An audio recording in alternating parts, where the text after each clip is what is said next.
guys, my name is Chelsea and welcome back to my channel. Short rundown on myself. I am a mother of two. I have a 5-year-old and a 1.5-year-old. We live in, this is Ninja. We live on a ranch in the country. We just moved here from the city. So we're transitioning still from city life to country life, and I am homeschooling my children. Today I'm going to be talking about a review of the Good and the Beautiful preschool program. We finished the entire thing, all 90 lessons. I have notes so I can stay on track because I am scatterbrained oftentimes, more often than not. So if that is of interest to you, stick around and hang out. All right, so if you see me looking down, I am looking at my notes that I printed off. A little background. Before we started the Good and the Beautiful preschool program, we attempted the All About Reading preschool program.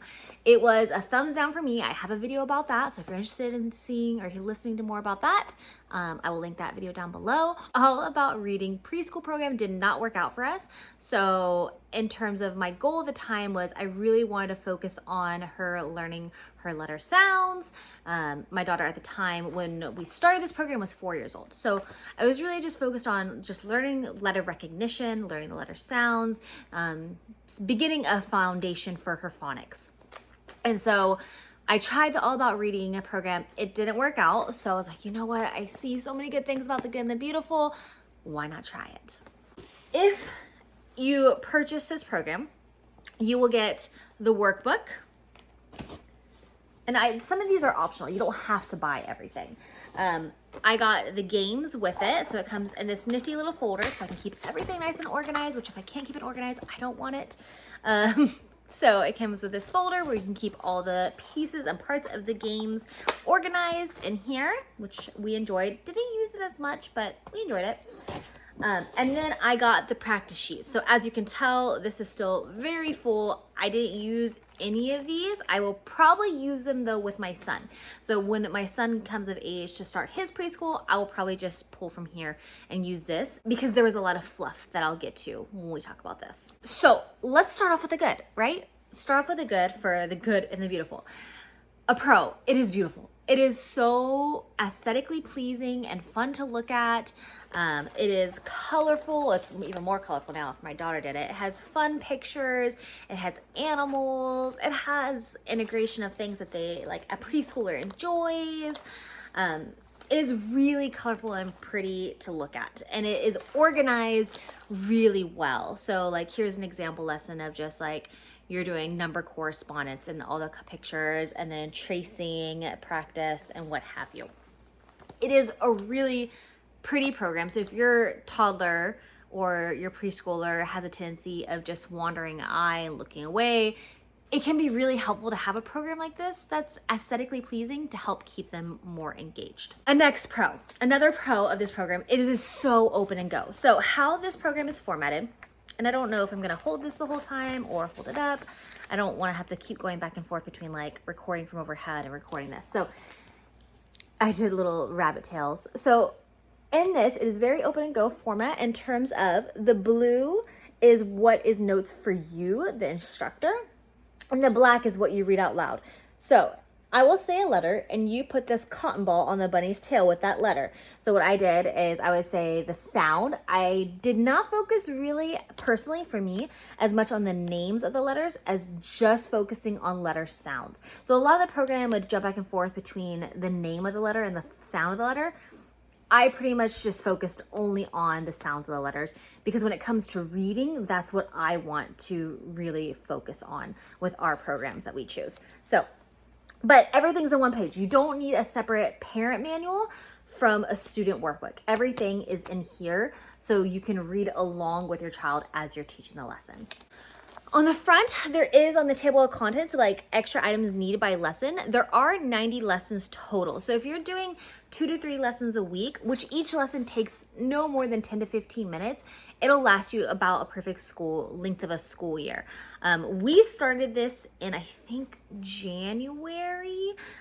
We school all year round and just kind of take breaks every 6 to 8 weeks. So our schedule's a little bit different. 90 lessons. So if you're looking for something and how to kind of space this program throughout your school year, 90 lessons 2 to 3 times a week will get you through about 36 weeks, I think is the average length of a school year. You will also get, which I don't have in my hand, you will also get the app. The app is so cute and so user friendly. The videos are super calm and gentle, and they're not like high energy. I really try to avoid anything that's overly stimulating. So anything that's changing what my daughter sees on screen every 2 seconds, for example, like Cocomelon, those are no-goes in our household. I have them blocked. The videos from Good and Beautiful are really low stimulating. Think of like Puff and Rock almost-esque if you watch Puff and Rock on, I think it's on Netflix. It is very engaging. They're very sing-songy. I love how the girl that teaches phonics, she'll be like, go, go, go. And so they're also teaching you hand motions to go along with the sounds of the letters, which we really enjoyed in the program. It set a really good, strong foundation for phonics. So I think it goes in alphabetical order, if I do remember. I don't think there's like a overview for the program where I can look at like so it has units, right? So unit 1, it works on letters A, B, C, D, avoiding lowercase b and d confusion. There was a lot of emphasis on working on the difference between b and d. And then identifying beginning sounds of words. Again, we really, if it was teaching letters, we just focused on the sounds, not the names necessarily of the letters. I did emphasize uppercase and lowercase differences and why, but as far as like A, B, C, outside of singing the ABC song, it was all phonetic based. It does include other things too. So you're working on your colors, your numbers, your pencil grip, your motor skills. The number inclusion, I don't think was enough to stand alone on its own. Even this program wasn't enough to stand alone on its own. I did this at the same time as the Explode the Code like primer series. So, and then at the same time as this, I also incorporated Singapore Dimensions preschool program for more emphasis on math. So I guess I wouldn't say this was our this was a main part of our curriculum, but we did have supplements as well with it. But these are some of the things that you can expect to have within the program. That was unit 1. I think there was like 5 units. There are a total of 7 units. So by the end of the last unit, you're working on just letters X, Y, Z, shapes, shades of colors, and review of the units 1 through 6. At the end of every unit, there is a little I wouldn't call it a test, they call it a unit assessment. So just to make sure that you are retaining the information that we learned in that unit. Another pro of the program, it was a strong base of mastery and spiral-based learning. So it was predominantly spiral-based in my opinion, but you would have about 2 lessons of A, the letter A, and then you would have reviewing as you go through back. So let me see. So for example, I keep turning to this bunny page because it's the thickest one. So let's turn to this random one. So lesson 53, it has optional activities at the top, and these are always going to be your spiral review practices. Practice flashcards and or listen to letter songs for any letters A to J that are not mastered, as well as if you have these practice sheets can come in really handy. They're essentially just things from the workbook that you can repeat again. So repeating and working on the sounds that may need practice. But I really enjoyed the format of the program. It also incorporates a lot of fine motor practice. So let's see if I can find a page. Yeah, here's one. So in terms of fine motor, there are integrated cutting practice pages. So to help your student or learner practice cutting, there was a lot of tracing skills, writing skills. There were options where I didn't want her circling, so we used a lot of dot practice. You can see right here where we were working on the letter and so I was like, I just wonder if she can like read, and she did. So I just wrote this up top as we were working on and she said the mom, she was able to read it. So that was really fun.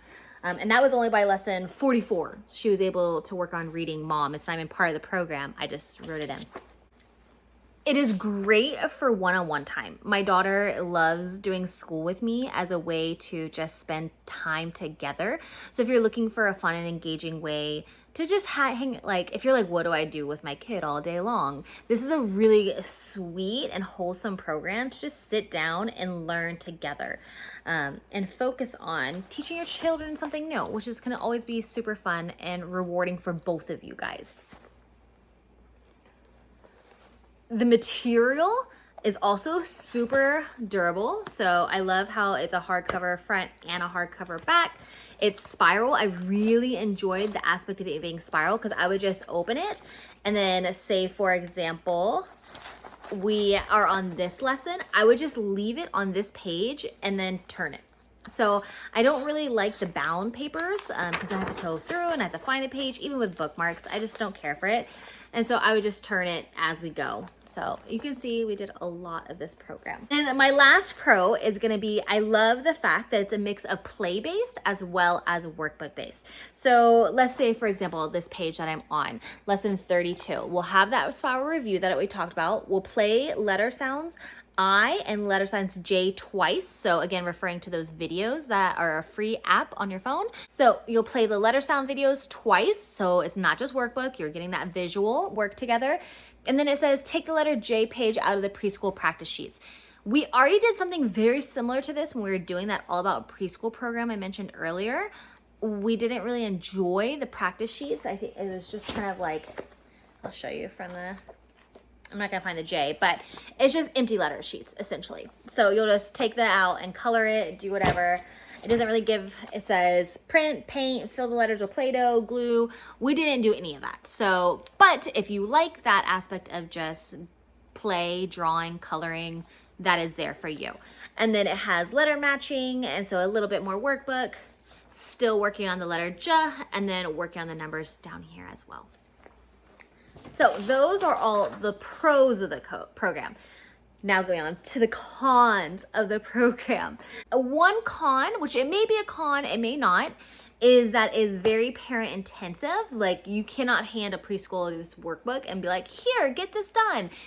It won't work like that. You have to be there to teach them, to lead them, to guide them. I enjoy that, but if you're looking for something that you can just kind of set in front of them for your student to get done on their own, this is not going to be the program for that. Second con, for me personally, again, is that it is a Christian worldview. I am not religious myself, and so there are mentions of God. If you are a Christian, this is a non-denominational Christian base program. I believe the creator is Jenny, is Mormon herself. So I heard in the later programs, there's a lot more sprinkling of that aspect, but it claims to be non-denominational Christian.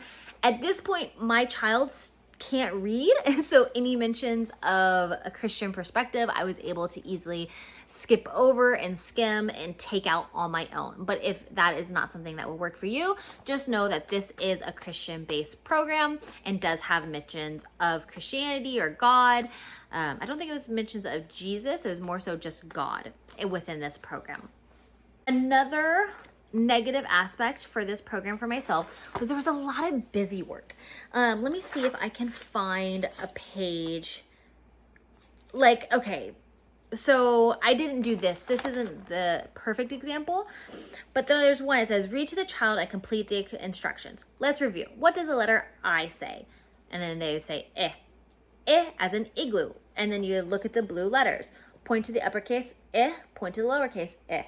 Look at green letters. Now point to the uppercase J. What does J say? J is in jump. It was just wordy. It got too wordy for me.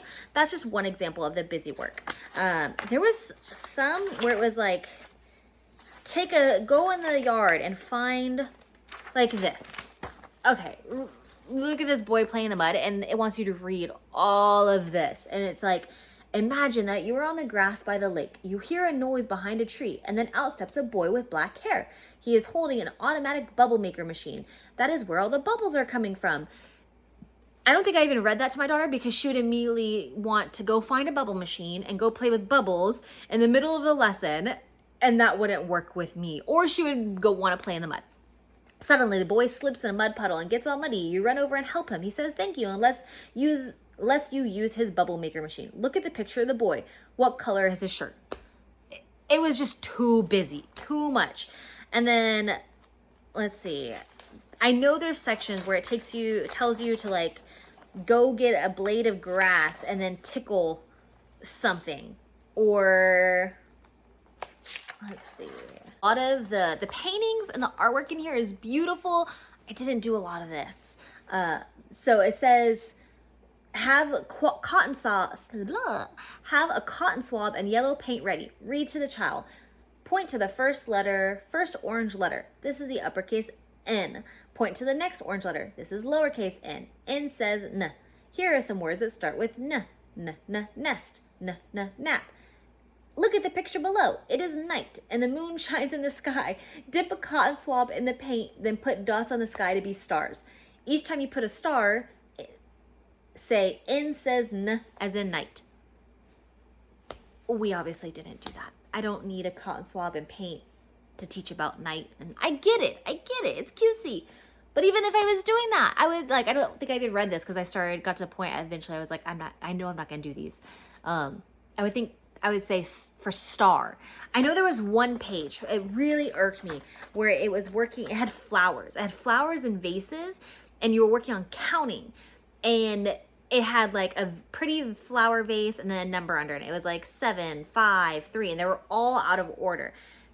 But why didn't she take this moment to match the number that was underneath to the number of flowers that were in the vase? That was just one example of like, it could have been better, the lesson. It just wasn't thought forward enough in advance, I guess, when it was created. I don't know. I just know that these vases, they have a number 2 under it, and there'd be like 5 flowers in the vase. It just wasn't correlating. Like, there was an opportunity there to have that visual matching to the number matching. So another con that I had was that the practice sheets were never told when to use them. So they're not required, but I would have liked some suggestions on when to use the practice sheets and maybe integrate them more into the program for that spiral review aspect, but these were never integrated into the program. Again, I'll probably use these with my son when he gets old enough. He's about to turn 2, so we are still a few years away from starting this with him, but que sera. I bought it, so I have it. I think that is it for the Good and the Beautiful preschool program. With that being said, I did post a video, I don't know, a few weeks ago now about how we would be doing, I chose my reading program all about reading. Well, spoiler alert, we did that for 2 weeks and it did not work out. So we are back to the Good and the Beautiful, and I am now doing the Kinder Prep program. I may or may not do a video on that. It's only 30 lessons, so I don't know. If you're interested in seeing a review or a flip through or anything regarding the kindergarten prep, leave a comment below. If you have any questions about the program or the Good and the Beautiful preschool, also let me know. And I have started a homeschool Discord community. So if you are interested, it's a very eclectic community. If you're interested in joining a homeschool Discord that I recently created, it's called the Homeschool Village. We would love to have you there. It is welcome to any and everyone. So we are not only secular, only religious, only this, only that. We are appreciative and welcome to all. We take any and all advice. There are some rules and guidelines if you want to join this community, but I would love to have you. I don't think, if I put a link below, it expires in a week. So I'll put a link below if you see this video within a week of posting it. If not, just send me a message on Instagram and I'll be happy to get that to you. My Instagram will be linked down below as well. Until next time.